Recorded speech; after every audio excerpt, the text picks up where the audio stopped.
This is Beyond a Reasonable Doubt with your hosts, Mark Garrigus and Gary Smith. Okay, so I have spent, unlike most people, not my day in front of a TV set watching the spectacle that was the former president getting indicted and surrendering for the arraignment, which we'll get to in a second. But I thought this was ironic. I got home, just took off the suit, put on the workout clothes, took the dogs for a walk, came back. And before I texted Gary, I'm checking my emails. And the first email I get is from, I'm not going to say who it was, but it was from a mediation company where I was all day. And the mediation company was notifying all attendees of the mediation today that their lettuce was contaminated in the catered lunch. At literally a mediation center where everybody's there to resolve their disputes, and they served a lunch that was contaminated. Wow. And just texting the clients, the co-counsel, and everybody else, how do you feel? How do you notice anything wrong? And that's just so precious. Anyway, my mediator was an ex-federal judge. And so I wanted to get his take on this. A very well respected, one of the a guy who's got a storied career and is now one of the premier mediators in the country, obviously. And I wanted his reaction to the indictment. Because, even though we're doing a mediation, you still have downtime. I mean, sure. For those who've never done a mediation, it's kind of shuttle diplomacy from room to room. And when he leaves a room with the other side, you may see him in the hallway and you shoot the proverbial shit. And we were talking about it. And I said, correct me if I'm wrong, because I know how I'm supposed to react to this. But as a criminal defense lawyer, somebody who's done their share of criminal defense in 40 years, my reaction at least was, I cannot believe that this is the indictment that they brought against the first former president of the United States to be charged criminally, except if Ulysses S. Grant's speeding on a horse ticket counts, but which I think it does actually. And he not only agreed, but told me that he's read it several times and cannot believe that a judge will not throw it out. And I said, well, I don't necessarily agree with that, but I was just trying to test my reaction to it because I was very, I know we've been speculating. I know I've been saying it. I've been speculating that this is kind of a bizarre theory, and I was hopeful to see it. But what's your reaction as a layperson? Well, in reading it, there was not much there that I didn't know. I mean, the doorman, I suppose, was something that wasn't top of mind for me. But, the two women, obviously, that was something that was expected. I think what stuck out to me as a layperson was the way the coverage changed after the indictment was unsealed and after it was provided to the press, right? I think I texted you before any of that, and before Trump even appeared while the motorcade was still going, that in no time, even in recent memory, when the news has been as crazy as ever, has it felt more fever dreamy, switching from one channel to the next, right? Switching from Fox to CNN to MSNBC. I mean, the takes were, obviously some of them aligned more than others, but they were all over the place. And as soon as the indictment came out and was released to the press, it sure seemed like, everyone kind of stayed in their lane, but the ones that were more vitriolic before during the motorcade seemed to back off a little bit and seemed to start hedging their bets, at least was sort of how it felt to me. It's interesting too, because my at least anecdotal experience from my crowd was that, this may have been a mistake. Yeah. Oh, really? You think? But it really strikes me, and I say this coming from a criminal defense perspective, this to me is a stretch by any stretch, pun intended, of the imagination. This is hard for me to believe that this is the first indictment of a former president is based on this theory. I had assumed, and I've told you, that based on Susan Nicholas, who's his lawyer. In fact, Gary, do you have that picture there? I can identify who's who there at the table. The woman who is sitting to Trump's right is Susan Nicholas, and then to his left, I think, was Joe Tacopina, and then Todd Blanche over there after right next to Susan.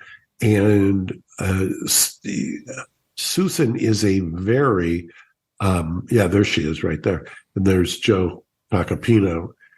Susan is, by all accounts, I know her from a case that a federal case that we kind of overlapped on in the defense of the same client. And I was very impressed by her and her then partner, Kate. I thought they just did top flight, excellent written work, and they're great on their feet. And I think she's I don't care what anybody says about the lawyers or whoever it is. You can't denigrate her. She's as good as it gets. So she is. That's a better picture. Although that's not the greatest picture, since half her face is cut off. The other thing, all the speculation about a gag order is I just don't even know how you could even go there. I mean, the most sacrosanct speech in the world is political speech. And I don't care if this is in the context of a criminal case. He is, like it or not, and I say that for those who may be kind of anti or never Trumpers, like it or not, he is the standard bearer and will be now you've ensured he will be the nominee of the Republican Party, and any speech he gives is political speech, period. I mean, I don't care if he's talking about the Russia, or collusion or this or that, and any investigation. It's still political speech. It's viewed through a political lens because he is a political candidate. And for those who say that no man is above the law,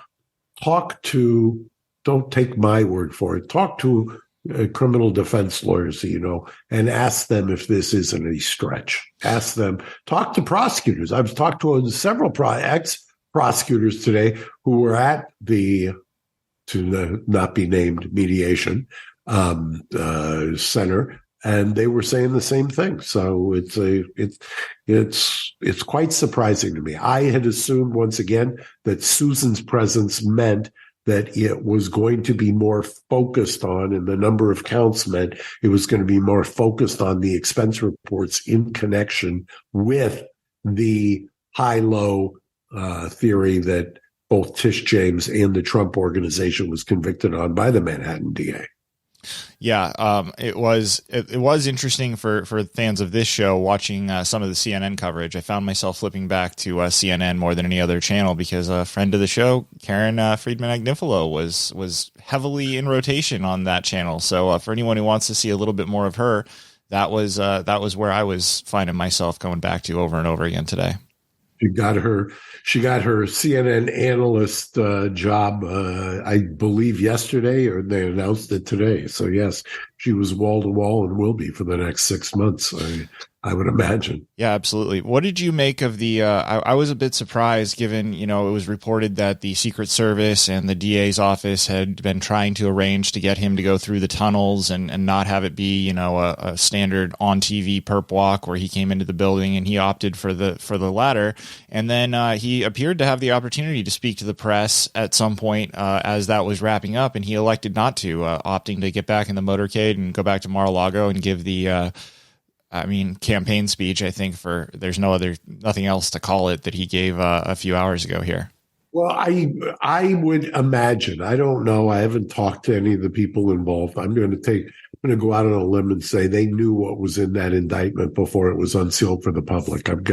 I'd be shocked if they didn't. And if they did and then communicated it to their client, which undoubtedly they did, he understood that it was going to be, it was not going to be what maybe we had thought it was going to be, and it was going to focus on these two things. I will say it again.